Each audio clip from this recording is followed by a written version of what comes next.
Hi, my name is Micah. You can call me Micah Lemons. I started this channel to describe my medical situation and what I'm going through because it is scary, weird, nerve-wracking, and I've been searching videos on YouTube. There is one girl, she's called Momming with Migraine. She's going through exactly what I'm about to go through in real time. And it's very, anyway, her videos are great, but everybody's different. And it seems like my process is going to be a little bit different. So I just kind of wanted to catalog it for anyone else that's really scared and worried and can't sleep at night because they're so freaked out about what's going to happen. Anyway, I have been ill or injured for 7 years. Am I going on 8 now?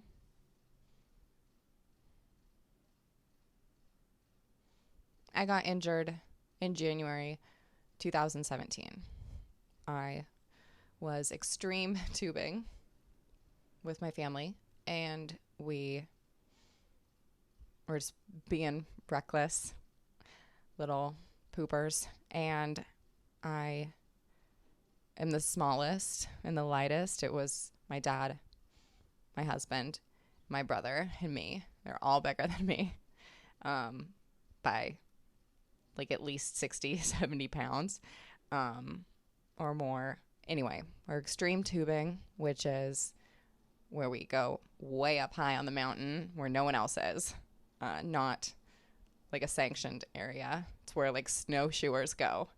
And we climb up there.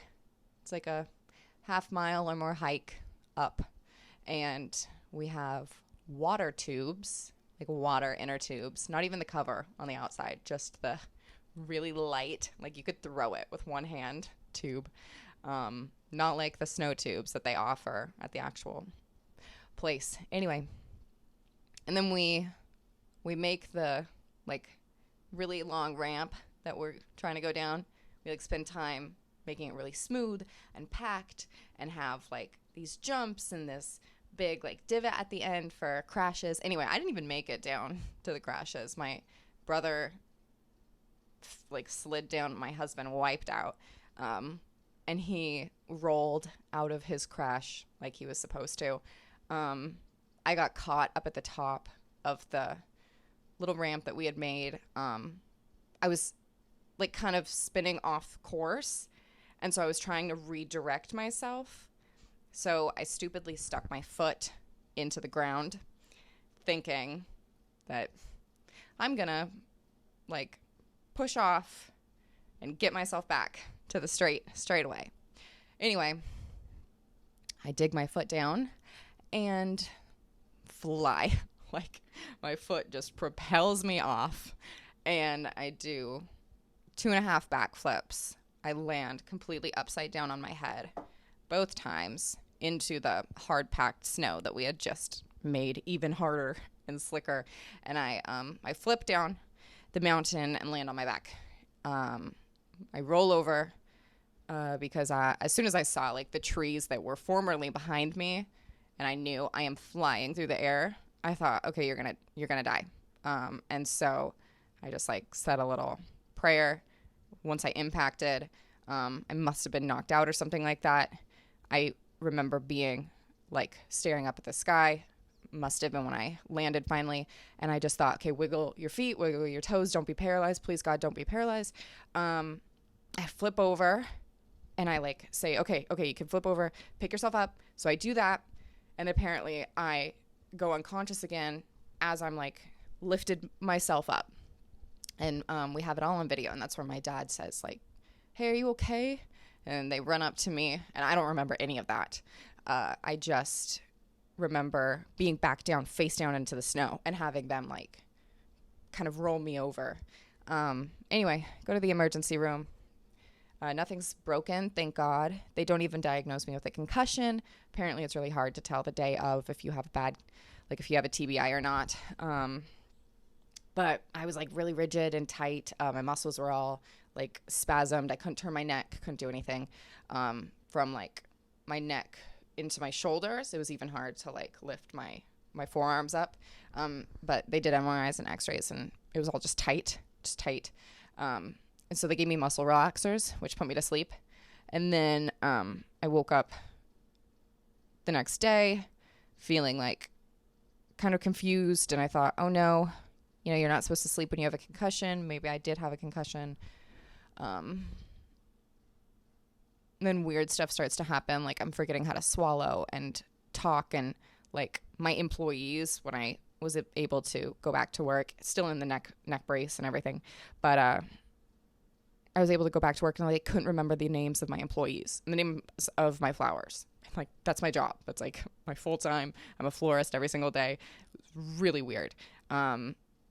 And then like eating was really confusing. I was thinking, how do you eat? How do people eat and survive? It was like I couldn't eat and swallow. And I was confused of like, how do you breathe? Do you just hold your breath when you eat? It was like I had to think through that stuff. So weird that like babies don't even need to think through. Anyway, so then I'm dizzy. Then I'm like going kind of blind, having like weird like gray outs, ears ringing all the time. So they're like, oh, you have a concussion. So I go through concussion therapy. Then after concussion therapy, it was like months of the whole speech, occupational, which is like vision, physical, I don't know if there's another one. I thought I went to 4. I went to 4 different people every week. Anyway, so I have a neurologist. And he does all the like MRIs and scans. He says I have a little bit of a Chiari malformation, but it's not anything to worry about. It was at like a 3 millimeters. And he said, you don't do surgery until 5, so it doesn't really matter. He said, you're fine, so just go through the concussion stuff and then you should be better. And so I kind of fudged my way through the concussion stuff. It wasn't really feeling like it was working, but I wanted to go back to work and I was getting a little bit better.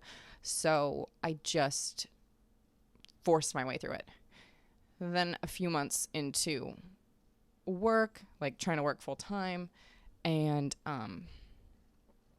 live a life and drive, I start to like go back to having all of those really severe concussion symptoms again. And it was crazy. So then I go try to see the neurologist again. No help. Go to my primary care. He says that maybe you're just tired. Maybe it's just anxiety. So I go to a different doctor and he gives me just like sleeping pills to get more sleep at night. Because they say, well, you're probably just stressed and you have a lot of anxiety. So you don't sleep very well. So I do that. I then get like a weird condition, a pilonidal cyst in the bottom of my back about 9 or 10 months after my accident, which is like a fluid-filled sac. And it's like right at the bottom of my back. I thought that my tailbone was broken maybe, and it was like coming through my back because it was purple and it was raised and it just kept getting bigger and bigger. And it was so painful. Like when they say rate your pain on a scale of 1 to 10, that is what I use as my 10 now because I've never had anything so painful as that pilonidal cyst coming through my skin. Finally, I go to the my primary care and I'm like, this is an emergency. I don't know what's happening. It's like bulging out. It is so painful that I don't even wear like pants. Like I'm having sweatpants and I'm pulling them way up high because I don't want anything to touch this. It's hurt to bend over. So much pain. I was just screaming. Like the last couple of days, I would just cry and scream. So he sends me over to like a surgeon, a general surgeon. The only thing he does is say like, okay, you're kind of in shock. Like you're going into shock because your body is in so much pain. I'm not going to talk to you. I'm going to fix this and you're going to come back in 2 weeks. And my husband and I were really confused, but he just opens up that sack and just like, it was so crazy. I mean, I know I was like an emergency because he wasn't scheduled, but they just walked me into a room and they say the like numbing isn't going to work because the sac is like poisonous or something. It's going to eat up the numbing. And so I can feel the whole thing, like the scalpel cutting into the thing that I would not even touch. Oh my gosh, the worst pain of my whole life. I'm screaming, and the nurse is like, stop screaming, you're going to pass out. And I keep screaming because I'm like, I hope I pass out because it would be better than this. So then I'm just like leaking all this nasty white stuff, and it's in my pants. Because they just pull my pants down. They didn't like have me get in a gown. It's just pull your pants down. We're cutting this open. It was like, now I'm sitting in this mess. Ugh. And it was like in my underwear. Yeah, because it just ran down my legs, and they didn't clean me or anything. The doctors came in, slice, bye. We'll see you in 2 weeks when you're more conscious. And so then 2 weeks later, I have like the full sack and all of the gunk that was inside of that cyst that was inside my back removed. And then I have this big open hole in my back that I have to drain and like sit in a bath every single day. And my husband has to clean it. And I never got it sutured up, which the doctor said was like his choice because your skin can grow whatever way it wants. So I walked around for months with just like this big hole in my back, and I just wore diapers every single day. But that was not even nearly as stressful as like the dizziness in my head that still persisted and the concussion feeling symptoms. So we have a wedding, and then I come back to work from the wedding and the honeymoon, and I'm like, I cannot do this anymore. So I go see my doctor, and I tell him I'm taking the sleeping pills, and I tell them I'm not anxious, and I exercise, and I eat right, and I'm trying to do everything I can. And he says, okay, well, maybe you still have concussion stuff. You still have a concussion, even though it's years later. This is like 2019 now. So it's years later. And he's like, well, maybe you still have a concussion, which is not true. You can't have a concussion like that many years later. But maybe I have a TBI, whatever. They send me to physical therapy and occupational therapy and speech therapy. I didn't even go to the speech therapy because it was not working. I spoke pretty much fine. It was more the dizziness and the spinning and the balance issues and the collapsing all the time and like feeling like I'm not in my body and not having control. And I used to be so coordinated and active, and I did whatever I wanted all the time and played softball and basketball and soccer. And now I'm like, I can't even walk upstairs without falling. So,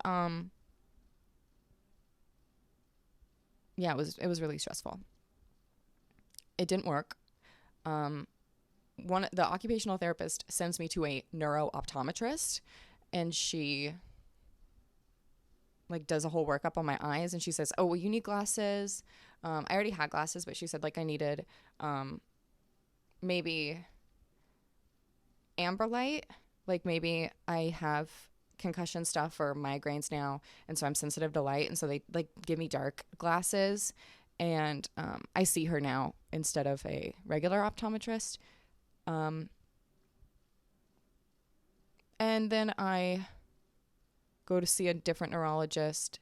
She does POTS tests and like autonomic nervous system testing. She gives me a ton of different medications. It was just medication after medication. None of them worked. It was like Adderall, Ritalin, like all the not meth, but like amphetamine ones. That didn't work. Then the lowers didn't work. So I just stopped seeing her, and I just faked it and just said, yep, thanks, you helped me. And I just left. Medication just made me worse. It was awful. So then I just took nothing and just pretended like I was better again. And I wasn't, but I wanted to be. So I just pretended. I try to go back to work, and I am so not successful that I have to quit my job, my favorite job, the like best job I ever had that I loved so much and I worked really hard at. And I still tried to like do everything I could, and my body was just like failing on me. And it wasn't my body, like my body felt fine, but like the brain attachment to my body didn't feel fine. So then I just have to quit my job, go see my doctor again and say, please give me a different answer. And so he sends me to like a neuropsychiatrist or something like that. I do like 4-hour psychiatry testing. The guy diagnoses me with functional neurological disorder or conversion disorder, dissociative stuff, which is basically like, oh, you're just so anxious that your body is responsive to your subconscious anxiety, and it just doesn't work because you're tired or you're anxious or you're scared. So then I'm like, okay, maybe, I didn't have anxiety before, but I have a lot of trauma in my background, and I was severely anorexic in my early 20s, and I was hospitalized, and I was institutionalized, and I was in intensive treatment for like 7 or 8 months. So it was pretty bad. It was a really severe case. So I thought, you know what? Maybe they're right.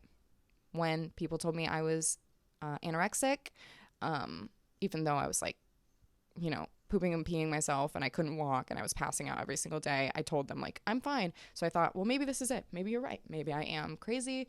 Maybe I am making this happen to myself. I'll go with it. So I go see a psychiatrist for 6 months. I work. I do everything that she tells me. I quit my job. I don't do anything except try to get better. And the psychiatrist, she doesn't prescribe me any meds because she's like, I don't think you need meds. And then after working with me for a long time, she says, I don't think that anxiety is your problem. Like, you're doing everything I tell you. You're coming and you're telling me all these situations that you go through. And I am a very self-aware person. So it was pretty easy for me to tell her, like, yeah, I got really stressed out. I started to shake, felt like I was trembling, heart rate really high. I feel like my heart rate's always high. I'm doing all this breathing work and I can get through it. It's not easy. I still get dizzy. And she said, I don't think it's anxiety because you're doing everything I tell you. And yeah, anyway, so then I'm just stuck again. So try to go to a different job. I try to go back to work at my old job part-time. So now I'm working like under a different boss. So like the position that I used to have, I'm now working for the person that I used to be. And it was actually great. Like I loved the girl and I was just happy to be trying to be normal again. So I loved it. But then it got too stressful and crazy. I was getting really triggered by like all the movement around me. I was dizzy all the time. The light hurt my eyes. I was like really short with people because I was always so intensely like in pain and dizzy and feeling sick and nauseous. And I always had just this chaos headache. I just called it brain fire. I always had ringing in my ears. So I ended up being really rude to, not rude, because I really consciously tried, like, okay, don't be rude, be really nice. But I was so angry all the time. It was really difficult for me to like maintain consciousness. Anyway, like there's this one person who I felt so bad. He knew me from a long time ago and he was trying to say hi. And I just walked up to him because he was like waiting for me. And I said like, can I help you? Not in a rude way, but just I acted like we didn't have a relationship years ago. And gosh, I feel so bad about it. I've like prayed about it and like,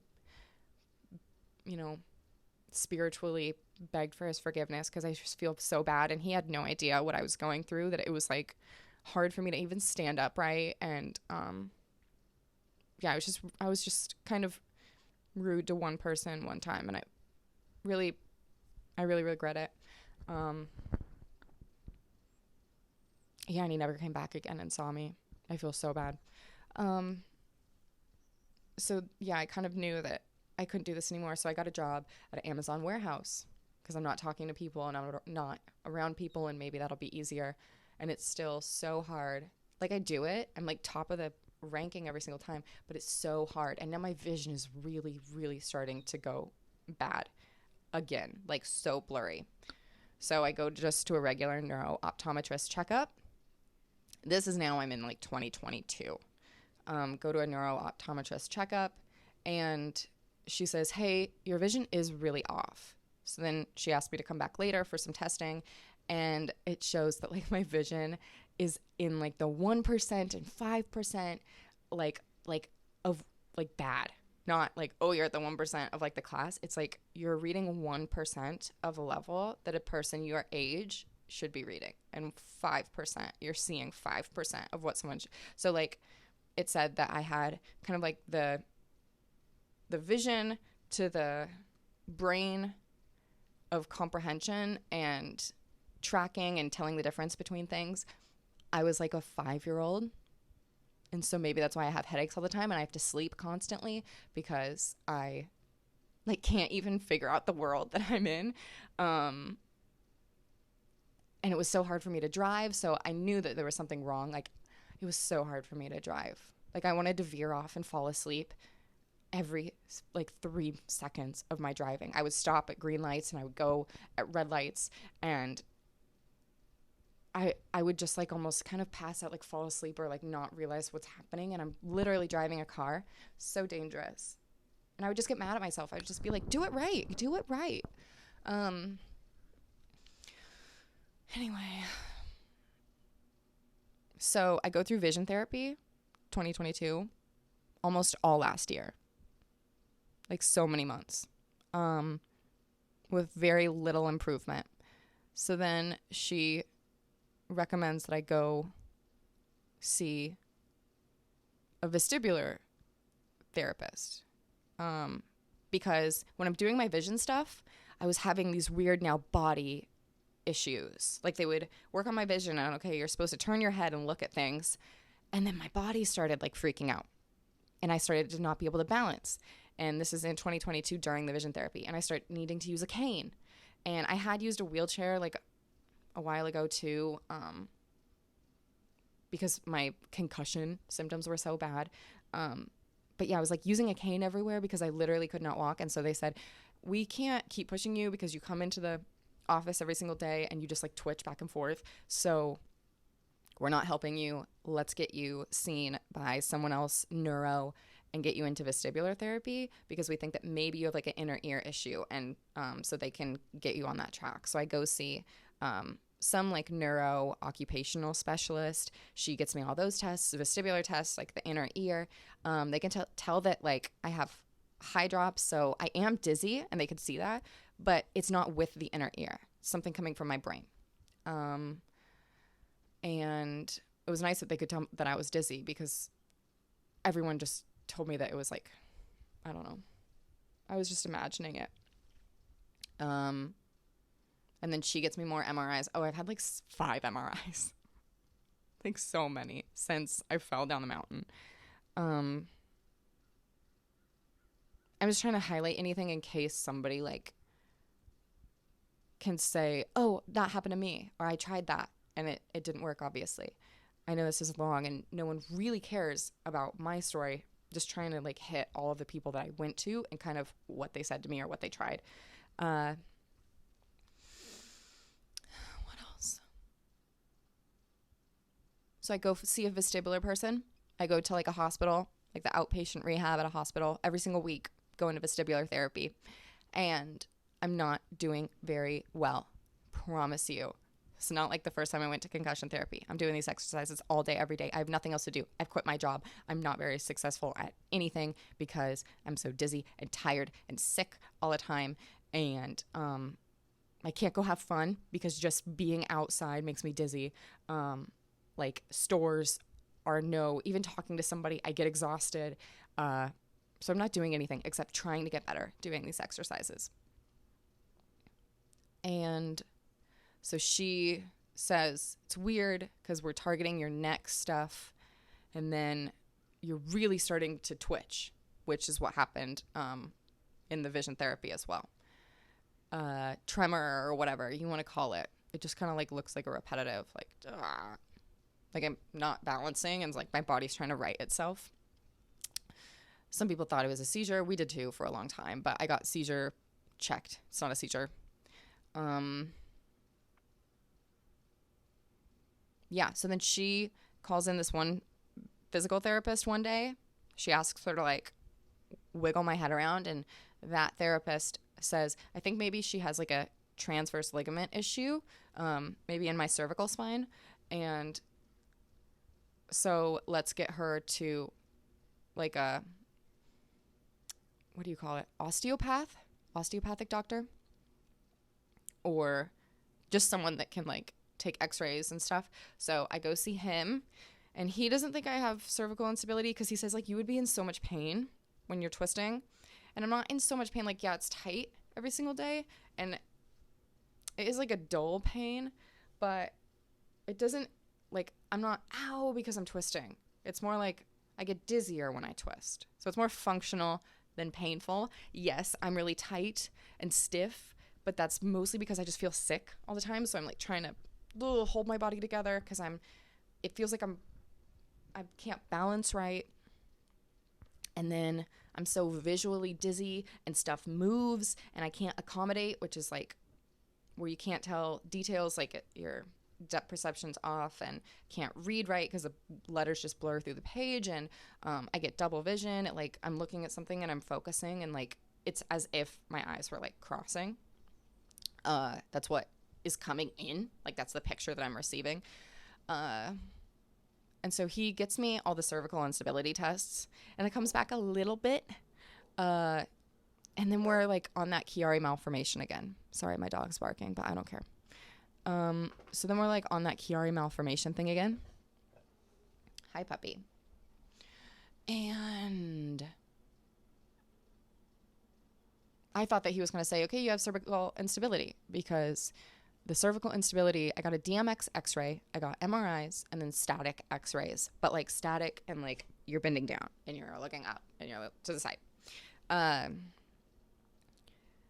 And so he goes and talks to his DC friend, colleague, doctor of chiropractic, who works at like a spine and whiplash clinic. And so they deal with like neck stuff all the time. And he doesn't think I have cervical instability, which was weird because when I got the DMX ray back, it was like, which is digital motion. It's like they take an x-ray of you while you're moving. So they get to see not just, oh, static, take a picture. Static, take a picture. It's like move and take a picture or a video of it the whole time. So I have like a 5-minute video of what my skeleton looks like as I am, I don't know, moving in all these different ways. Same ways kind of that they did the static ones. And so I thought, okay, cervical instability, because that report came back and he's like, this moves too much, this moves too much. Like my C1, I have upper cervical instability and I have like lordosis and I have all these other weird things. My ligaments aren't tight, so they should tighten them back up. That's why I'm so dizzy, is because like my head's not really attached to my neck. But then we go see the chiropractor guy and he is on about the Chiari malformation again. He says it's lower. He says it's like at 5.5 now, like coming out of the skull, which was weird because I thought, oh, well, at 5, you do surgery, because that's what I was told. And my cousin had it at a 9, and she had like emergency surgery.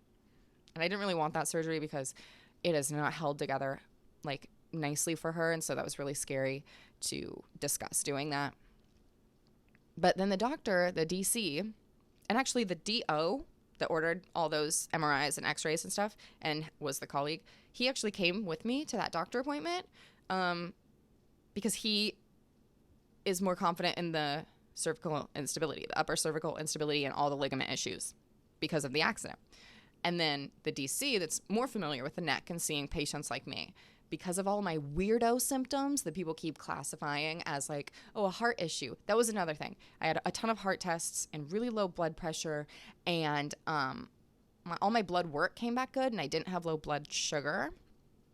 But the guy said your blood pressure is really low and your heart rate is really high, so you need to wear stockings. So from like 2018 and 19, I wore like compression stockings all the way up from toes to my thighs with no change. So I eventually stopped doing it because it was just annoying. Like pants, skinny jeans, like looked really weird. And I went on my honeymoon and it was in Florida at Disney World. And I was in a wheelchair sometimes, and then I was in the stockings all the time.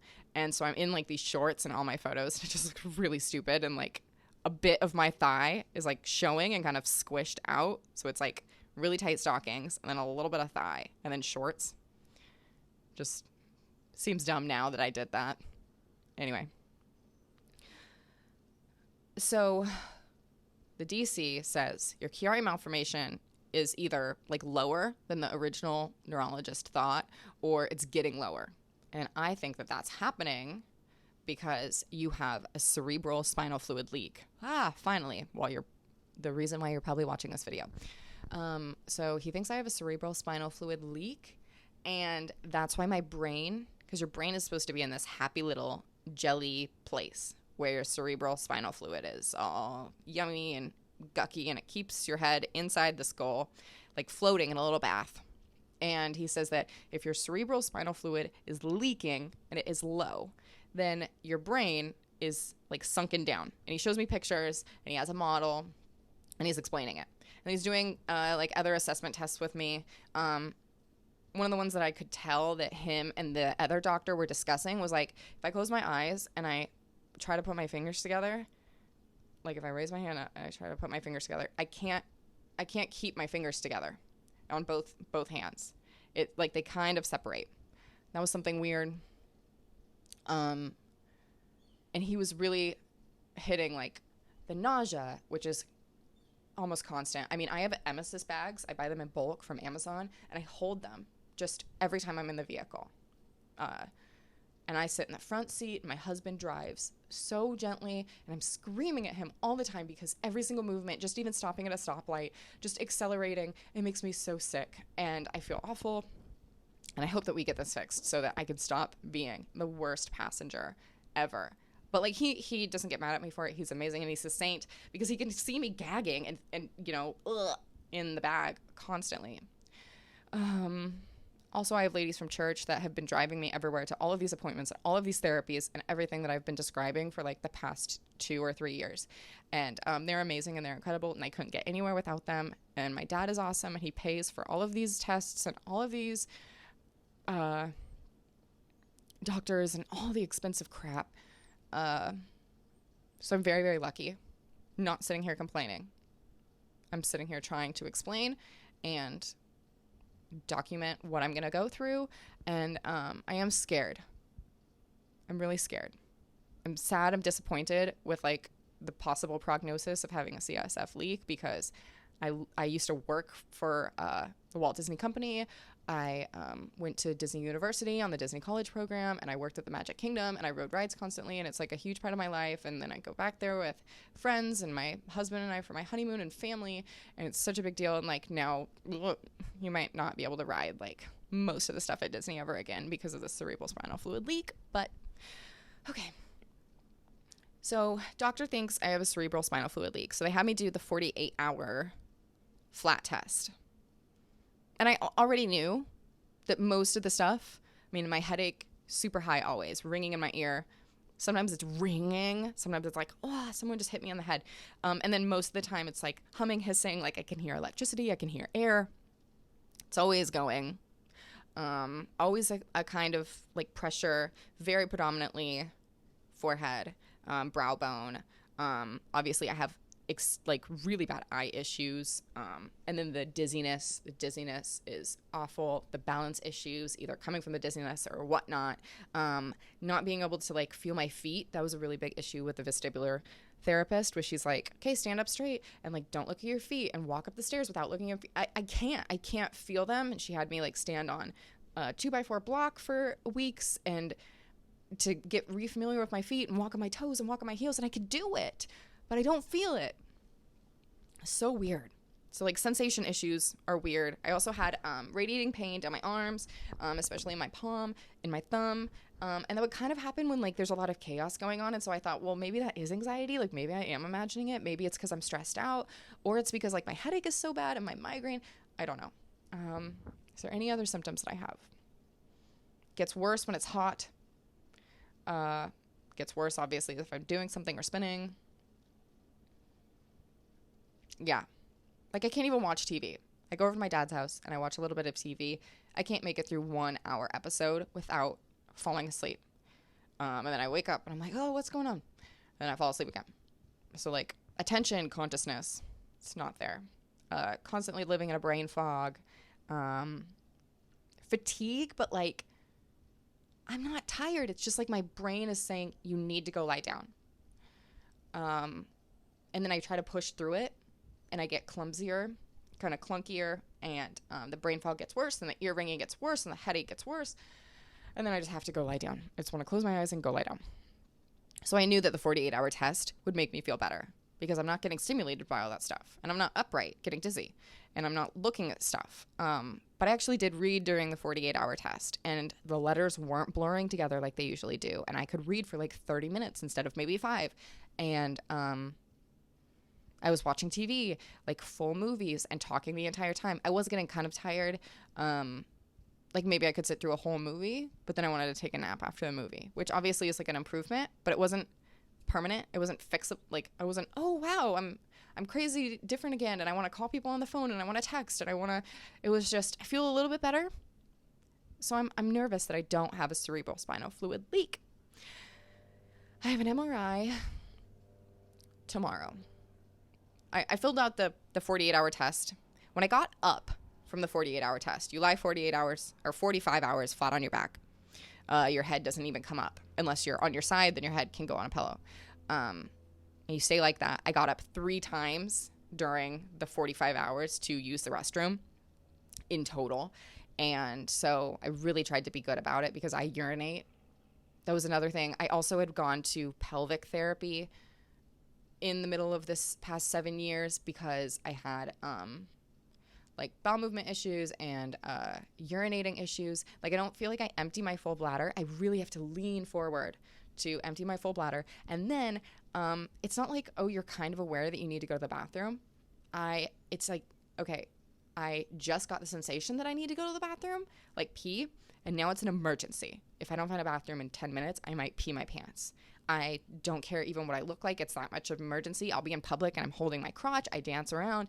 Yeah, it's like, okay, you need to go to the bathroom and it's an emergency right now, which is just so weird. It's fine because I'm mostly home all the time, so I just go pee 5 times an hour. But so I almost drank no water during the 48-hour test, and I was really surprised that I only went to the bathroom 3 times.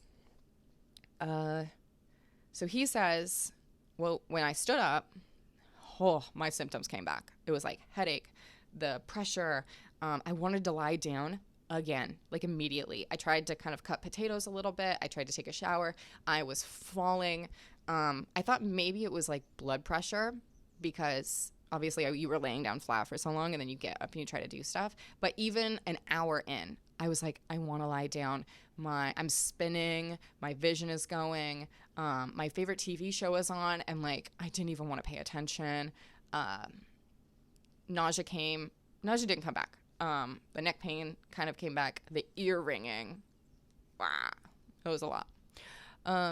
So he said, okay, because you were better lying down on your back and then you stood up and everything got up, like worse, symptoms, you have a cerebral spinal fluid leak.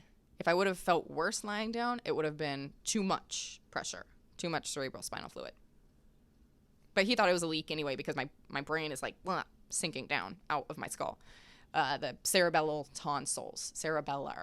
tonsils are sinking out of my skull. So this video is so long. Good thing I pay for like Apple. Whatever. I can record and have a terabyte, upload it. So tomorrow I have an MRI. Again, this time it's with contrast. It's going to be on my brain, thoracic vertebrae, and lumbar vertebrae. And it's kind of weird because we might think that the leak is in the lumbar vertebrae because I had that pilonidal cyst that was like filled with fluid. That was really weird. That was coming out of my back like 9 months after my accident. But it hasn't really bothered me since, so maybe that has nothing to do with it. Just kind of want to note it because we don't really know at this point. I'm probably missing some symptoms. Should have wrote this down. I'm just trying to do it all off the top of my head. And I've been laying down a lot more lately, and so like my consciousness is like better. But my nausea in the car is way worse. I don't know. And then after that, in a week after my MRI, I have a CT myelogram. And I'm so scared of this because they're putting a hole in your spine. You go into your spine, no cord. You go through your back, into your spinal cord. Spinal cord's not supposed to be touching the outside. Like that's supposed to remain inside your body. So they're going to go into my spinal cord. So scared. I've had a few surgeries, appendix, like stomach, intestine, ovary area, the cyst, colonoscopies or nothing. I had, root canal, wisdom teeth, tonsils and adenoids taken out. Yeah. I would go through all of them again in like a week and not do a myelogram because I'm so scared. Just the idea. I don't care about the pain. I know that it's going to feel like fire all through my body. I know it's going to feel like fire, like up my, like, chest and through my arms and probably wherever I'm getting those tingling things and in my head. And it's going to last for like 48 hours until you grow the cerebral spinal fluid again to like even it out. And then the risk of it being like another hole in my spinal cord. And the risk that if I don't have a cerebral spinal fluid leak and then I'm putting a hole in my spinal cord, now I'm creating another problem. And I have enough problems. I don't want another problem. And then they do a blood patch and my doctor's like, well, we just do a blood patch and we do that same thing for the cerebral spinal fluid leak. And I'm thinking, I don't want to have that because what if I don't have a leak? And now you created another issue. And now I have to be careful my whole life. And I can't do indoor rock climbing. And I can't go, play sports. And I can't do all these crazy things. I can't go on roller coasters or on crazy rides. And just to get this test. Like, that's what I'm risking. I'm risking a permanent hole being in my spinal cord now. And then I don't already have one just to see if I have a leak. So it's worth the risk if I have a leak. But it's not worth the risk if I don't have a leak, right? I'm so scared. And then also, I've been diagnosed with so many things. I've been told you have this wrong, and that's your problem. And then I go back and I tell them different symptoms. And they're like, well, that's something different. Bye. And I get punted to a different doctor. And so I've already been told, we think we know what you have, and then we'll fix you. And it hasn't worked. And now they're digging into my spinal cord. When they were giving me pills, I was like, okay, you can wean off the pills. When they were telling me I have anxiety, I'm wasting time going to a psychiatrist. And it wasn't a waste of time. Like, I learned cool stuff and I worked through like past traumas. But this is real and it's a maybe. And I can see why the DC, the doctor, thinks that I have a cerebral spinal fluid leak. I mean, if I go through the symptoms, I look like it to a T. So he's doing a very educated, assessment. But cerebral spinal fluid leaks are new. They're really new. And I don't know a lot about them. And the whole medical community doesn't know a lot about them. You fix it with a blood patch or like a fibrin fluid viscous thing. No matter what, you have to be careful for the rest of your life, apparently. I don't know how careful. I wish there was like a scale. Like, okay, you can't ride the Matterhorn, but Space Mountain is okay at Disneyland. You can't ride Space Mountain at Walt Disney World, but you can ride Space Mountain at Disneyland. Can't ride the Hulk, but you could ride...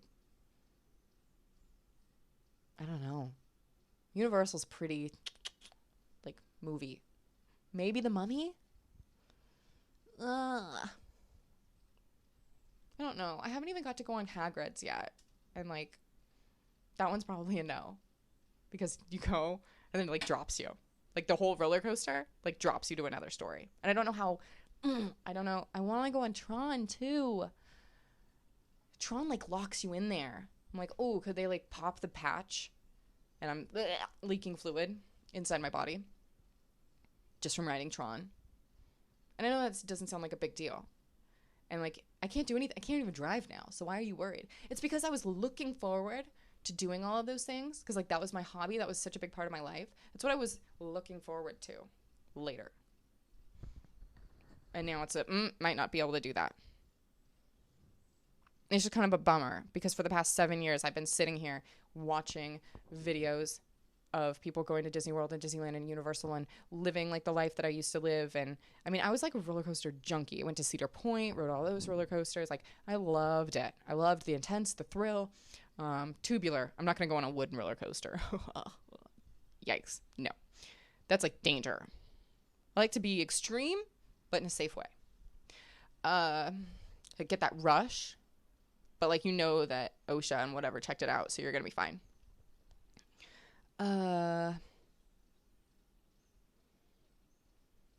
So yeah, I'm nervous. I think that's everything. I'm nervous and I'm scared.